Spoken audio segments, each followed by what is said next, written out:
भाई, रिपोर्ट तो हम तब कर सकते हैं जब हमारी कोई वस्तु छीनी हो। आपका था क्या, हमें बता दीजिए। आपने क्या रचना की और आपका क्या पुरुषार्थ था? किसमें? पांच भौतिक शरीर में, ये पंचभूतों से बना हुआ, या आप में? आप भगवान के अंश हैं। क्या पुरुषार्थ? अगर वो एक आंख हटा देते हैं, उनकी मौज की बात है, वो एक से दिखाना चाहते हैं, उनकी वस्तु है ना। आपकी क्या, हमें बता दो। आपका क्या है? आपका क्या है, आप बताइए। पढ़े लिखे गए आप, तो भगवान ने बुद्धि दी है ना। बुद्धि का हरण कर ले तो फुटपाथ में कागज बटोरते घूमते। है क्या आपके पास? अब जो बात आई छिन गई, तो इसका प्रारब्ध है, आप समझो। जो हम लोग कहते हैं भगवान सर्वस्व छीन लेते हैं, उसका तात्पर्य होता मन और इंद्रियों को भगवान में समर्पित होना। भगवान अपने बच्चों की बाहरी लीलाओं का, खेल खिलौनों का विनाश नहीं करते। भाव को समझिए। अवश्य में भोक्तव्यम कृतम कर्म शुभाशुभम। अभी आप उस कोटि के शरणागत नहीं कि आपके शुभ और अशुभों का विनाश हो गया हो, समझना। आप खुद स्वीकार करते हैं 2 वर्ष से भक्ति में। अब किस कोटि की भक्ति है, 2 वर्ष में जागृत हो गई हो? आप देखो इसके पीछे क्या होता रहा, जन्म जन्मांतरों में, इसी जन्म में। आप देखो, तो जो बोया है पीछे साल की फसल, खाना तो पड़ेगा ना। और उसमें कह दें कि हमने बम्बूल बोया था, कांटे आ रहे हैं, भगवान ने जब से भक्ति शुरू की तब से कांटे खाने को मिल रहे हैं। गलत बात। पिछले वर्ष जो आपने किसानी में बोया, इस वर्ष वही खाओगे। अब जो बो रहे हो उसे तुम आगे फसल काटोगे। अभी इस कोटि का तुम्हारा ज्ञान या भक्ति नहीं आई जिसने जन्म जन्मांतरों के संस्कारों को भस्म कर दिया हो और विशुद्ध ज्ञान से प्रकाशित हो गया हो, तो फिर प्रश्न ही नहीं आएगा कि हमारा छीन लिया क्या। भ्रम, अज्ञान, मोह, पाप। भगवान क्या छीनते हैं? ये छीनते हैं। नहीं, लड़का छीन लिया तो भ्रम ही तो था, तो कि वो तुम्हारा पुत्र है। भगवान ही तो आए थे, तुम जान पाए क्या? तुम्हारे कर्म के भोग को देने के लिए उतने समय तक वो भगवान ही अंदर आए हुए थे पुत्र रूप में। तुम भ्रम से अपना मान लिया, इसे रो बैठ के। तुम्हें भ्रम रुलाएगा नहीं। मेरा ऐश्वर्य छीन लिया, तो अनंत ब्रह्मांडों का ऐश्वर्य किसका है? भगवान का है। मुनीम बन के रहते तो ठीक से चल लेते, मालिक बन गए तो माया ने विध्वंस मचा दिया कि मायापति तो सिर्फ एक ही है, श्री हरि। तू मायापति कैसे बन सकता है? तू मेरा बेटा बेटा बन के रहता, मुनीम बन के रहता तो मालिक की संपत्ति। अगर मुनीम रहोगे तो घाटा मुनाफा में समान रहोगे। हमें तो पेमेंट मिल ही रही, जो घाटा पर वो मालिक का, जो मुनाफा हो मालिक। तो मुनीम बने नहीं, क्योंकि घाटा मुनाफा का तुम्हारे ऊपर असर हो रहा है। तुम हर्षित हो रहे हो और शोकित हो रहे हो। सिद्धांत से समझोगे तो भगवान पर कभी दोष नहीं लगा पाओगे। सच्ची मानिए। क्या छीन लिया है? जब कुछ था ही नहीं मेरा, तो छीना क्या? कोरा अहंकार छीना है, हमारा अज्ञान छीना है, हमारा भ्रम छीना है। बात सत्य मान लीजिए। भगवान जैसा कृपालु कोई नहीं, अध्यात्म जैसा कोई मार्ग नहीं है परमानंद प्राप्ति के लिए। अध्यात्म मार्ग है। जब हम अध्यात्म मार्ग में चलते हैं तो इसमें एक गुप्त बात है कि अनंत जन्मों के पापों को भगवान भस्म कर देते हैं। पर जो उन जन्मों से पाप कर्म का फल निकालकर इस शरीर की रचना हुई है, वो हमें भोगना पड़ेगा, क्योंकि अब हमारी भक्ति चल रही। शरीर बनने के पहले जो हमारे कर्म थे, उनके अनुसार शरीर की पूरे जीवन का फल लिख दिया गया है। इतने समय के बाद ये रोग होगा, इतने समय के बाद हाथ टूटेगा, इतने समय के बाद आंख टूट, हमारे कर्म के अनुसार। और भक्ति अब हम कर रहे हैं, तो हमारी भक्ति पीछे के जो कर्म संस्कार जमा है उनको नष्ट कर दिया। आगे जो कर्म संस्कार भक्त हैं इसलिए गंदे होंगे नहीं। अगर भूल चूक से हो भी जाएं तो भगवान उससे क्षमा कर देते हैं। रात न प्रभु चित्त चूक किए की, करत सुरत सैबार ही की। हृदय से देखते मेरा भक्त, क्षमा कर देते। पर इस शरीर का जो भोग आया है, इसको भोगना पड़ेगा। बड़े बड़े संतों में देखो, रामकृष्ण परमहंस जी के गले में कैंसर था। हर तरह के भोग। श्रीवास जी के आंगन में खड़े होकर महाप्रभु चैतन्य देव अपने परिकर के साथ कीर्तन कर रहे हैं और उनका पुत्र पधार गया। दासी ने कान में आके श्रीवास जी से कहा, पुत्र पधार गया। बीमार था, पधार गया। दोबारा आवाज नहीं। महाप्रभु के कीर्तन में फर्क नहीं पड़ना चाहिए। और मंजीरा जोड़ के और जोर से कीर्तन करने लगे, नाचने लगे। महाप्रभु चैतन्य देव रुक गए और उनका, श्रीवास मेरा मन कुछ शुष्क सा हो रहा है, कोई घटना घटी क्या? उनका, प्रभु क्या घटना घट सकती? जहां आप मंगल मूर्ति नाम कीर्तन हो रहा, वहां घटना क्या घट सकती? तब किसी भक्त ने बताया कि श्रीवास का बेटा पधार गया। तो उनका बताया कि, उन्होंने बोले, प्रभु बताने क्या बात है? आपका था, आपने उसे अपनी सेवा में भेज दिया। और जिस जीव को ये सौभाग्य मिले कि आप स्वयं कीर्तन कर रहे हैं और वो पधार रहा है, इसके लिए तो बड़े बड़े ऋषि मुनि याचना करते हैं। प्रभु ये कोई शोक की बात है, ये कोई दुख की बात है? ले वो आनंदित है, पुत्र पधार गया, वो आनंदित है कि उस जीव को जो सौभाग्य मिला। बड़े बड़े ऋषि मुनि ऐसी याचना करते हैं, और वो था नहीं मेरा, आपका था, आपने बुला लिया आपने। अब ये है भक्ति का रंग, इसमें क्या छिन गया? जो जीव जितने समय के लिए आया उतने समय तक रहेगा और चला जाएगा। ये शरीर जितने समय तक के लिए पहले ही निर्धारित हो चुका है, इसके बाद ये चला जाएगा। भैया अगर विवेक से देखोगे तो भगवान की कृपा तुम्हें दिखाई देगी, अविवेक से देखोगे तो लगेगा भगवान के साथ हमने क्या बुरा किया जो उन्होंने हमारा छीन लिया। और भगवान स्पष्ट कह रहे हैं, अवश्य में वो भोक्तव्यम कृतम कर्म शुभाशुभम, भोगना पड़ेगा तुम्हें जो तुम कर्म कर रहे हो।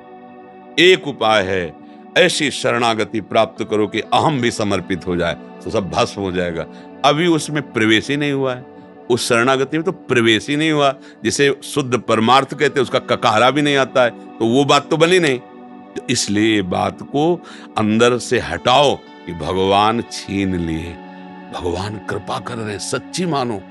हमारे जितने कर्म अगर वो हम पर टूट पड़े, हाँ, तो एक श्वास लेने लायक नहीं, हम ऐसे ऐसे कर्म किए हैं। इसलिए भगवान की कृपा मनाओ और भक्ति में आगे बढ़ो। तब तुम जब ऊंचाई पर पहुंचोगे फिर देखोगे कि पीछे की भी बात को, तो हर कदम में कृपा दिखाई देगी आपको। ओहो, बचा लिया भगवान ने, कृपा की भगवान ने।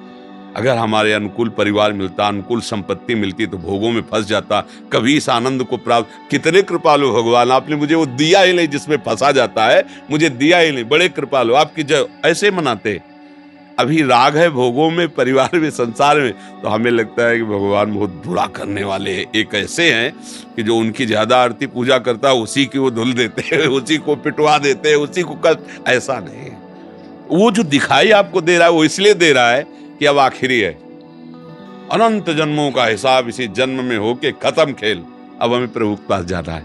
ये बात अगर आप देखोगे तो आप रो पड़ोगे कि जिन कर्मों को मैं लाखों जन्म भोगता फिर भी नहीं काट पाता, उनको भगवान ने इसे चुट पुट थोड़ा बारा कष्ट दे के निपटा दिया और अपने पास बुला रहे हैं। बड़े कृपालु भगवान है। तो हमें तो कृपा ही कृपा नजर आती भैया।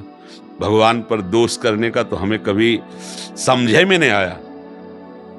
अगर आता तो हम कह देते हैं, ऐसा कह देते हैं। हमने आज तक ऐसा नहीं देखा है। जब कभी कहीं कोई हृदय में जलन हुई तो मेरे विचार की कमी हुई, मेरे आचरण की कमी हुई, मेरे भगवान की नहीं। सच्ची कहता हूं, उनका ऐसा प्यार है, उनका ऐसा दुलार है, मतलब करोड़ों प्राण हो तो भी उनके आगे बलिहार है। जहां मैं जला हूं वहां मेरी सोच गलत हुई है, मेरी चेष्टा गलत हुई है, वहां मैं जला हूं। उनकी कृपा में कहीं जलन नहीं है। हमसे गलती हुई है, तब इस बात का मुझे बोध हुआ बाद में कि ये हम गलत चिंतन किए, ये गलत हमारी चेष्टा थी, इसलिए मुझे वो जलन हुई। वो भगवान की तरफ से नहीं, वो क्रिया का फल है। भगवान की तरफ से तो कृपा ही कृपा है, कृपा ही कृपा है। बोलो हमारे ऐसे कोई पुण्य है कि हम वृंदावन आने लायक हैं? सोचो जरा, जिस वृंदावन के लिए बड़े बड़े महापुरुष, जो रज शिव शनकादिक याचत, सो रज शीस चढ़ाऊं, किशोरी तेरे चरणन की रज पाऊं। भला इस रज में हम आने लायक? श्री राधिका कृपा बिन सबके मनन अगम, मन से भी नहीं सोच सकते वृंदावन। आप तन से आए हो वृंदावन, आपके ऊपर कितनी कृपा लाडली की। यदि वो छीनने वाले होते तो तुम्हें भेजते ही नहीं यहाँ। सोचो। अच्छा, हनुमान जी को देख करके विभीषण जी के हृदय में भा कि अब मुझे भाव भरोसा हनुमंता, बिनु हरि कृपा मिल। आप संत समागम में बैठे, औ भाग्य। सुत दारा धन लक्ष्मी, पापियों के घर होए, संत समागम हरि कथा, तुलसी दुर्लभ। भगवान ने छीना नहीं, आपको दिया है। दुर्लभ मनुष्य दे, दुर्लभ सत्संग, दुर्लभ भगवान नाम, ये सब दिया है। आप देने पर नजर करो। जो छीनने की बात करे वो विनाशी है, वो अपने समय से नष्ट हो जाएगा, उसे कोई छीनता नहीं है। बर्फी रख दो जो बहुत बढ़िया दिखाई देती, 2-4 दिन में ऐसी फफूंदी और दुर्गंध हो जाए, क्योंकि उसका स्वरूप ही यही है। खाने क्या देखने लायक नहीं रह जाएगी। देखो, एक समय चिकने चुपड़े बच्चे थे, जवान हुए, झुर्रियां पड़ रही, मरने की दशा रही। ये भगवान थोड़ी कर रहे हैं, ये इसका स्वभाव है भैया। फूल है, फल लगा, पका, गिरा, खाया गया, मल बन गया, नहीं खाया गया, सड़ गया। ये सिस्टम है, परिवर्तनशील, विनाशमय, ये सिस्टम है। इसको दोष नहीं दिया, ये सिस्टम है। हर लोग का अलग अलग सिस्टम है, ये यहाँ का सिस्टम है। वही तुम्हारे साथ जब हो रहा, तुम्हें लग रहा भगवान छीन रहे, तो यहां कुछ अविनाशी हो तो मुझे बताओ। कुछ अविनाशी, प्रभु ने अविनाशी चीज तुम्हारी छीन ली हो तो हमें बताओ। जब भगवान लिख दिए हैं, मान लो आप जाओ किसी पुस्तकालय में और कह दो जरा एक इंजेक्शन, 2 टेबलेट और वो जरा, तो कहेगा भैया लिखा क्या देख लो इसमें। बोले पुस्तकालय, तो बोले आप मांग क्या रहे हो, औषधालय जाइए आप। इसमें भगवान ने लेबिल में लिख दिया है दुखालयम अशाश्वतम, दुखालय और नाशवान। अब भगवान ने क्या छीना है भैया, इसमें लेबिल लगी हुई, पहले पढ़ो। जहां तुम आए हो इसका नाम मृत्यु लोक है, इसमें दुख ही दुख है, इसमें सब कुछ छूटने वाला है। अब तुम पकड़ के बैठो कि हमारा ना छूटे, तो आज तक कोई ऐसा नहीं रहा कि जिसका पकड़ा हुआ कुछ बचा हो। सब छूट गया है, शरीर भी छूट गया है। क्या मिला? नाम, परम धन राधा नाम। कबीरा सब जग निर्धना, धनवंता नहीं कोई, धनवंता सोई जानिए जाके राम नाम, राधा नाम, कृष्ण नाम, श्याम नाम। तो भैया आपको प्रभु ने दिया है, वो दाता है, वो लेने वाले थोड़ी है। भूल से सरकारी संपत्ति पर कब्जा कर लो और जब सरकारी पार्षद आके छुड़ाएं तब आप गाली दो सरकार को। तो भाई देखो तुम्हारी भूल है, माफीनामा तुम्हें लिखना चाहिए। सरकारी जमीन पर कब्जा किए हो और इसके बाद जब छुड़ाने आ रहे तो आप गाली दे रहे हो, तो गलती आपकी हो रही ना। ये सब कुछ सरकारी है, भगवान का है, सेवा के लिए मिली ये गाड़ी बंगला, सेवा के लिए मिली। भगवान की सेवा कर कर, परिवार की सेवा करके अपने ऋण से मुक्त हो जाओ और भगवान को प्राप्त हो। अब मान लिया अपना और चाहते हो कि अविनाशी बना रहते हैं, अब कुछ अविनाशी नहीं भैया, सब धोखा ही धोखा है। अगर कोई आप प्रमाण दो कुछ भी अविनाशी हो तो बताओ। भगवान भी अवतार लेते हैं तो समय के साथ अंतर्ध्यान हो जाते, समय के साथ, समय जितना लेके आए उतना ही।